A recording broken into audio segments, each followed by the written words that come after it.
ओम शांति। 17 मई 2024 के बाबा के मधुर महावाक्य। बाबा कहते, मीठे बच्चे, ग्रस्त भाव में रहते हुए ऐसा ट्रस्टी बनो जो किसी भी चीज़ में आसक्ति ना रहे। हमारा कुछ भी नहीं है, ऐसा बेघर बन जाओ।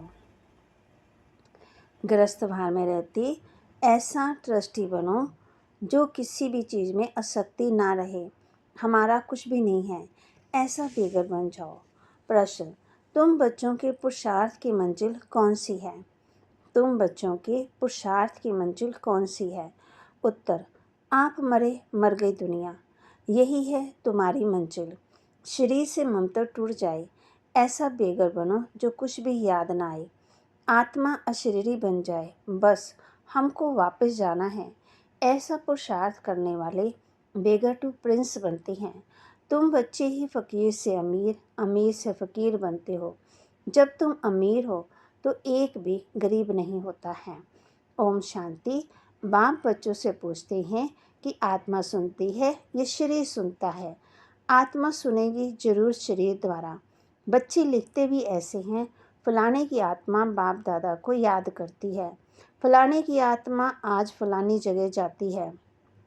ये जैसे आदत पड़ जाती है। हम आत्मा हैं क्योंकि बच्चों को आत्म अभिमानी बनना है। जहाँ भी देखते हो जानते हो, आत्मा और शरीर, और इनमें है दो आत्माएं। एक को आत्मा और एक को परम आत्मा कहते हैं। परमात्मा खुद कहते हैं, मैं इस शरीर में जिसमें इनकी आत्मा भी प्रवेश करती है, मैं प्रवेश करता हूँ। शरीर बिगड़ तो आत्मा रह नहीं सकती है। अब बाप कहते हैं, अपने को आत्मा समझो। अपने को आत्मा समझेंगे तब बाप को याद करेंगे और पवित्र बन शांति धाम में जाएंगे। और फिर दैवी गुण भी जितना धारण कर और कराएंगे, सुदर्शन चक्रधारी बनकर और बनाएंगे, उतना ऊंच पद पाएंगे। इसमें कोई मूंझते हो तो पूछ सकते हो, ये तो जरूर है, मैं आत्मा हूँ। बाप बच्चों को ही कहते हैं जो ब्राह्मण बने हैं, दूसरों को नहीं कहेंगे। बच्चे ही प्रिय लगते हैं। हर एक बाप को बच्चे प्रिय लगते हैं। दूसरे को बल बाहर से प्यार करेंगे, परंतु बुद्धि में है ये हमारे बच्चे नहीं हैं। मैं बच्चों से ही बात करता हूँ क्योंकि बच्चों को ही पढ़ाना है, बाकी बाहर वालों को पढ़ाना तुम्हारा काम है। कोई तो झट समझ जाते हैं, कोई थोड़ा समझकर चले जाएंगे। फिर जब देखेंगे कि यहाँ तो बहुत वृद्धि हो रही है, तब आएंगे। देखे तो सही, तुम यही समझाएंगे ना कि बाप सभी आत्मा का बच्चों को कहते हैं, मुझे याद करो। सभी आत्मा को पावन बाप ही बनाते हैं।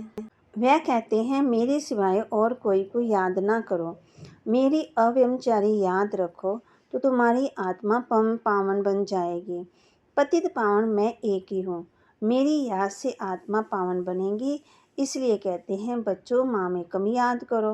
बाप ही पतित राज्य से पावन राज्य बनाते हैं, लिबरेट करते हैं। कहाँ ले जाते हैं? शांतिधाम, फिर सुखधाम। मूल बात ही है पावन बनने की। 84 का चक्कर समझाना भी सहज है। चित्र देखने से ही निश्चय बैठ जाता है। इसलिए बाबा हमेशा कहते रहते हैं, म्यूजियम खोलो भमकी से, तो मनुष्यों को अपनी तरफ खींचे। बहुत आएंगे, तुम यही सुनाएंगे कि हम बाप के श्रीमत पर ये बन रहे हैं। बाप कहते हैं, माँ में कम याद करो और दैवी गुण धारण करो। बैच तो जरूर साथ होना चाहिए। तुम जानते हो, हम बेगर टू प्रिंस बनेंगे। पहले तो श्री कृष्ण बनेंगे। जब तक श्री कृष्ण ना बने तब तक श्री नारायण बन ना सके। बच्चों से बड़ा हो तब नारायण नाम मिले। तो इनमें दोनों चित्र हैं, तुम ये बनते हो। अभी तुम सब बेगर बने हो ना। सब ब्रह्मा कुमार कुमारियां भी बेगर्स हैं। इनके पास कुछ भी नहीं है। जिनके पास कुछ भी ना हो, कोई कोई को हम बेघर नहीं कहेंगे। ये बाबा तो सबसे बड़ा बेघर है। इनमें पूरा बेघर बनना होता है। इसमें तो बाबा कहते घर गृहस्थ में भी रहो, लेकिन उसमें ध्यान ना जाए। गृहस्थ वार में भी रहते आसक्ति तोड़नी होती है। तुमने ड्रामा अनुसार आसक्ति तोड़ दी। निश्चय बुद्धि ही जानते हैं, हमारा जो कुछ है वह बाबा को दे दिया। कहते भी है ना, हे भगवान, आपने जो कुछ दिया है वह आपका ही है, हमारा नहीं है। वह तो होता है भक्ति मार्ग। उस समय तो बाबा दूर था, अब बाबा बहुत नज़दीक है। तुम कहती हो बाबा बाबा के शरीर को नहीं देखना है, बुद्धि चली जाती है ऊपर। भले ये लोन लिया हुआ शरीर है, परंतु तुम्हारी बुद्धि में है कि हम शिव बाबा से बात करते हैं। ये तो किराए पर लिया हुआ रथ है, उनका थोड़ी है। ये तो ज़रूर है, जितना बड़ा आदमी होगा तो किराया भी बहुत मिलेगा। मकान मालिक देखेगा, राजा मकान लेते हैं तो 1,000 किराए का 4,000 बोल देगा, क्योंकि समझते हैं ये तो धनवान है। राजी लोग कभी भी बोलेंगे नहीं कि ये तो जास्ती लेते हैं, नहीं। उनको पैसे आदि की परवाह नहीं रहती है। वह खुद कोई से बात नहीं करते हैं, प्राइवेट सेक्रेटरी ही बात करते हैं। आजकल तो रिश्वत बगैर काम नहीं चलता है। बाबा तो बहुत अनुभवी है, वो लोग बड़े रॉयल होते हैं। चीज़ पसंद की बस, फिर सेक्रेटरी को कहेंगे इनसे फैसला कर लो, ऐसे माल खोल कर रखेंगे। महाराजा महारानी दोनों आएंगे, जो चीज़ पसंद होगी उन पर सिर्फ आँख से इशारा करेंगे।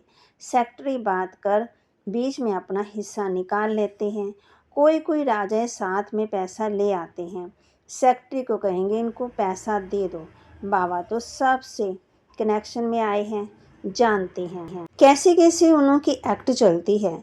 जैसे राजाओं के पास खजांची रहते हैं ना, वैसे यहाँ भी शिव बाबा का खजांची है। ये तो ट्रस्टी है, बाबा का इनमें कोई मोह नहीं है। इसने अपने पैसे में भी मोह नहीं रखा, सब कुछ शिव बाबा को दे दिया, तो फिर शिव बाबा के धन में मोह कैसे रखेंगे। ये ट्रस्टी है। जिनके पास धन रहता है, आजकल तो गवर्नमेंट कितना जांच करती है। विलायत से आते हैं तो एकदम अच्छी तरह जांच करते हैं। अब तुम बच्चे जानते हो कैसे बेघर बनना है, कुछ भी याद ना आए, आत्मा अशरीरी बन जाए, इस शरीर को भी अपना न समझे, हमारा कुछ भी न रहे। बाप समझाते हैं अपने को आत्मा समझो, अभी तुमको वापस जाना है। तुम जानते हो बेघर कैसे बनना है, शरीर से भी ममता टूट जाए। आप मोए मर गई दुनिया, ये मंजिल है। समझती हो बाबा ठीक कहते हैं, अब हमको वापस जाना है। शिव बाबा को हम तुम कुछ देते हो, उसका फिर रिटर्न में दूसरे जन्म में मिल जाता है। इसलिए कहते हैं ये सब कुछ ईश्वर ने दिया है। आगे जन्म में ऐसा अच्छा कर्म किया है जिसका फल मिला है। शिव बाबा रखता किसी का भी नहीं है। बड़े बड़े राजा जमींदार आदि होते हैं तो उनको नजराना भी देते हैं, फिर कोई नजराना लेते कोई नहीं लेते। वहाँ तो तुम कुछ भी नहीं दान पुण्य नहीं करते हो, क्योंकि वहाँ तो सबके पास पैसे बहुत हैं। दान किसको करेंगे, गरीब तो वहाँ होते नहीं हैं। तुम ही फ़कीर से अमीर और अमीर से फ़कीर बनते हो। कहते हैं ना, इनको तंदुरुस्ती बख्शो, कृपा करो, ये करो। आगे शुरू में भी शिव बाबा से ही मांगते थे, फिर पहले एक की याद फिर अनेकों की याद बन जाती, तो सबके आगे जाते रहते। कहते हैं झोली भर दो, कितने पत्थर बुद्धि हैं। कहते भी हैं पत्थर बुद्धि से पार्स बुद्धि बनाते हैं, तो तुम बच्चों को खुशी बहुत रहनी चाहिए। गाते भी हैं अतीन्द्रिय सुख पूछना हो तो गोपी वल्लभ के गोप गोपियों से पूछो। किसको बहुत फ़ायदा होता तो बहुत खुशी होती, तो तुम बच्चों को भी बहुत खुशी रहनी चाहिए। तुमको 100% खुशी थी, फिर घटती गई, अब तो कुछ भी नहीं है। पहले थी बेहद की बादशाही, फिर होती है हद की राजाई, अलग काल के लिए। अब बिरला के पास तो कितनी ढेर मलकियत है, मंदिर बनाते हैं, उससे कुछ भी नहीं मिलता। गरीबों को थोड़ी कुछ देते हैं, मंदिर बनाया जहाँ मनुष्य जाकर माथा टेकेंगे। हाँ, गरीब को दान में देते हैं तो उसका रिटर्न में मिल जाता है। धर्मशाला बनाते हैं तो बहुत मनुष्य जाकर वहाँ विश्राम पाते हैं, तो दूसरे जन्म में अल्प काल के लिए सुख मिल जाता है। कोई हॉस्पिटल बनाता तो भी अलग काल के लिए सुख मिलता है, एक जन्म के लिए तो बेहद का बाप बच्चों को बैठ समझाते हैं। इस पुरुषोत्तम संगम युग की बहुत महिमा है, तुम्हारी भी बहुत महिमा है जो तुम पुरुषोत्तम बनते हो। तुम ब्राह्मणों को ही भगवान आकर के पढ़ाते हैं, वही ज्ञान का सागर है। इस सारे मनुष्य सृष्टि रूपी वृक्ष का बीज रूप है, सारे ड्रामा के आदि मध्यंत का राज समझाते हैं। तुमसे पूछेंगे क्या तुमको पढ़ाते हैं, बोलो क्या ये भूल गए हो? गीता में भगवानोवाच है, मैं तुमको राजाओं का राजा बनाता हूँ। इसका अर्थ तुम अभी समझते हो। पतित राजा पावन राजाओं की पूजा करते हैं, इसलिए बाप कहते हैं तुमको राजाओं का राजा बनाता हूँ। ये लक्ष्मीनारायण स्वर्ग के मालिक थे ना, स्वर्ग के देवताओं को द्वापर कलयुग के सब नमन पूजन करते हैं। इन बातों को अभी तुम समझते हो। भक्त लोग कुछ भी समझते थोड़ी हैं, वह तो सिर्फ शास्त्रों की कहानियाँ पढ़ते सुनते रहते हैं। बाप कहते हैं तुम जो गीता आधा कल्प से पढ़ते सुनते आए हो, उससे कुछ प्राप्ति हुई? पेट तो कुछ भरा ही नहीं, अभी तुम्हारा पेट भर रहा है। तुम जानते हो ये पाठ एक ही बार चलता है। खुद भगवान कहते हैं मैं इस तन में प्रवेश करता हूँ। बाप इनके द्वारा बोलते हैं तो जरूर प्रवेश करेंगे, ऊपर से डायरेक्शन देंगे क्या? कहते हैं मैं सम्मुख आता हूँ, अभी तुम सुन रहे हो। ये ब्रह्मा भी कुछ नहीं जानते थे, अभी जानते जाते हैं। बाकी गंगा का पानी पावन करने वाला नहीं है, ये है ज्ञान की बात। तुम जानते हो बाप सम्मुख बैठे हैं, तुम्हारी बुद्धि अब ऊपर में नहीं जाएगी। ये है उनका रथ। इनको बाबा बूट भी कहते हैं, डिब्बी भी कहते हैं। इस डिब्बी में वह हीरा है, कितनी फर्स्ट क्लास चीज़ है। इनको तो रखना चाहिए सोने की डिब्बी में, गोल्डन इस डिब्बी बनाते हैं। बाबा कहते हैं धोबी के घर से गई शू, इनको कहते हैं शू मंत्र। शू मंत्र से सेकंड में जीवन मुक्ति, इसलिए उनको जादूगर भी कहते हैं। सेकंड में निश्चय हो जाता है हम ये बनेंगे। ये बातें अभी तुम प्रैक्टिकल में सुनते हो। पहले जब सत्यनारायण की कथा सुनते थे तो ये समझते थे क्या? उस समय तो कथा सुनते समय वे लाए तो और बातें याद रहती थी। सत्यनारायण की कथा सुनकर फिर मुसाफरी पर जाते थे तो फिर लौट आते थे। बाप तो कहते हैं तुमको फिर इस शीशी दुनिया में लौटना नहीं है। भारत अमरलोक स्वर्ग देवी देवताओं का राज्य था। ये लक्ष्मी नारायण विश्व के मालिक है ना, इनके राज्य में पवित्रता सुख शांति थी। दुनिया भी वह मांगती है विश्व में शांति हो, सब मिलकर एक हो जाएं। अब इतने सब धर्म मिलकर एक कैसे होंगे? हर एक का धर्म अलग, फीचर्स अलग अलग, सब एक कैसे होंगे? वह तो है ही शांति धाम, सुख धाम। वहाँ एक धर्म एक राज्य होता है, दूसरा कोई धर्म ही नहीं जो ताली बजे, उसको विश्व में शांति कहा जाता है। अभी तुम बच्चों को बाप पढ़ा रहे हैं, ये भी जानते हो सब बच्चे एक रस नहीं पढ़ते हैं, नंबरवार तो होते ही हैं। ये भी राजधानी स्थापन हो रही है, बच्चों को कितना समझदार बनाया जाता है। ये है ईश्वरी यूनिवर्सिटी। भक्त लोग समझते नहीं, अनेक बार सुना भी है भगवानोवाच, क्योंकि गीता ही भारतवासियों का धर्म शास्त्र है। गीता की तो अपरंपार महिमा है। सर्वशास्त्र में श्रोमणी भगवत गीता, श्रोमणी अर्थात श्रेष्ठ श्रेष्ठ पतित पावन सदगति दाता है ही एक भगवान, जो सभी आत्माओं का बाप है। भारतवासी अर्थ को समझते नहीं, बेसमझी से सिर्फ वे कह देते हैं सब भाई भाई हैं। अभी तुमको बाप ने समझाया है हम भाई भाई हैं, हम शांति धाम के रहने वाले हैं। यहाँ पाठ बजाते बजाते हम बाप को भूल जाते हैं तो घर को भी भूल जाते हैं। जो बाप भारत को सारे विश्व का राज्य देते हैं उनको सब भूल जाते हैं। ये सब राज बाप ही समझाते हैं। अच्छा, मीठे मीठे सिके लदे बच्चों प्रति माता पिता बाप दादा का याद प्यार और गुड मॉर्निंग। रूहानी बाप के रूहानी बच्चों को नमस्ते, रूहानी बच्चों की रूहानी बाप दादा को दिलवा जान सिकवा प्रेम से नमस्ते।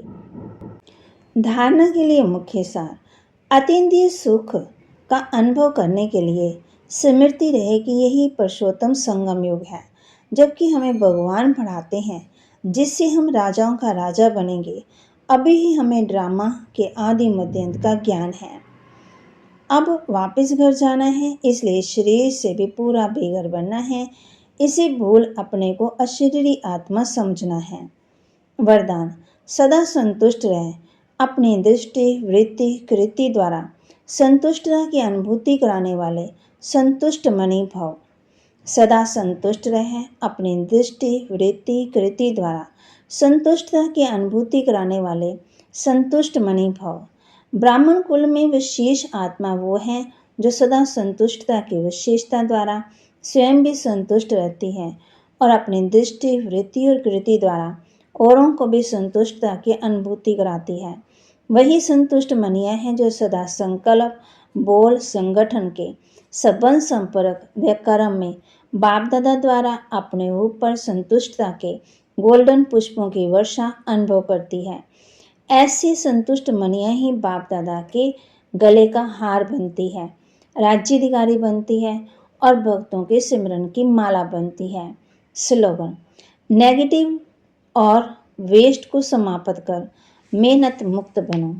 नेगेटिव और वेस्ट को समाप्त कर मेहनत मुक्त बनो। बाबा हम बच्चों को कहते, आज होमवर्क देते कि सदा संतुष्ट भी रहना है और नेगेटिव और वेस्ट को समाप्त कर मेहनत मुक्त भी बनना है। और बाबा के महावाक्य को लाइक भी करना है, शेयर भी करना है और सब्सक्राइब भी करना है और अपने जीवन में धारण भी करना है और ट्रस्टी होकर के भी रहना है। ओम शांति।